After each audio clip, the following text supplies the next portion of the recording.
आज आपण बनवणार आहे मसूर डाळीची भाजी। त्यासाठी 2 कांदे चिरून घेतले, थोडासा लसूण, कोथिंबीर आणि 1 वाटी मसूर डाळ। आता आपण 2 चमचे तेल टाकून घेऊ।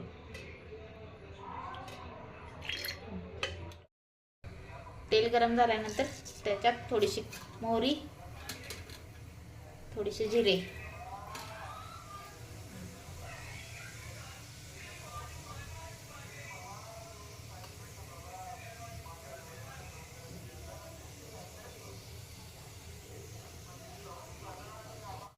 जिरे मोहरी तडतडून झाला त्याच्यात लसूण टाकून घ्यायचा।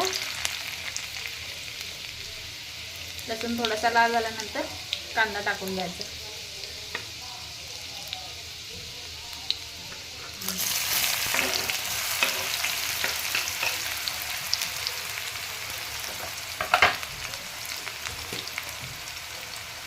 कांद्यामध्ये थोडंसं मीठ टाकून घ्यायचं, कांदा लवकर परतला जातो।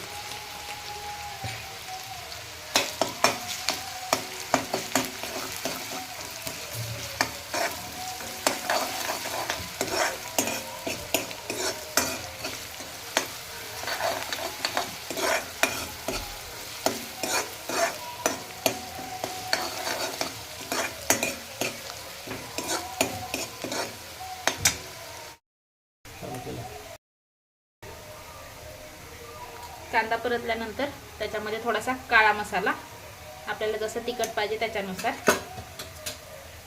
काही ठिकाणी त्याला इसूर म्हणते, 2 चमचे कांदा लसूण मसाला, थोडासा सब्जी मसाला, थोडीशी हळद,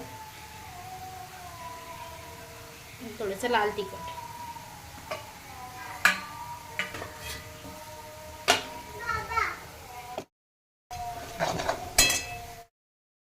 तिखट मिक्स झाल्यानंतर त्याच्यामध्ये थोडीशी कोथिंबीर टाकून घ्यायची। नंतर आपण भिजवलेली डाळ स्वच्छ धुवून घेतली, ते नंतर ह्याच्यामध्ये टाकायचे।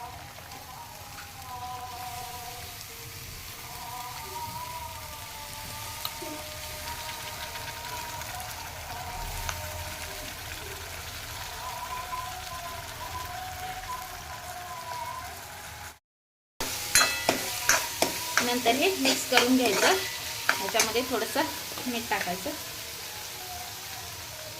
आपल्याला लागेल तेवढं मीठ टाकून घ्यायचं।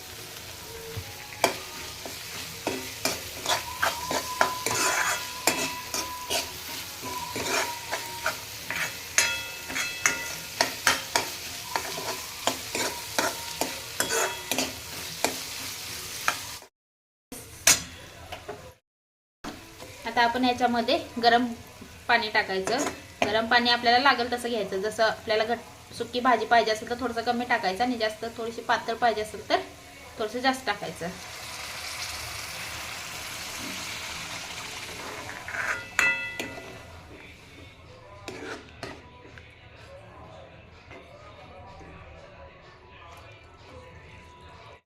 थोडंसं जास्त टाकून घ्यायचं, कारण ह्या डाळीला शिजायला थोडंसं जास्त पाणी लागतं। गरम पाणी का टाकायचं, कारण गरम पाणी टाकल्यावर आपल्या भाजीला थोडीशी तरी येते वरती। भाजीला आता उकळी आल्यानंतर त्याच्यामध्ये आपण लागेल तसं शेंगदाण्याचं कूट घालून घ्यायचं।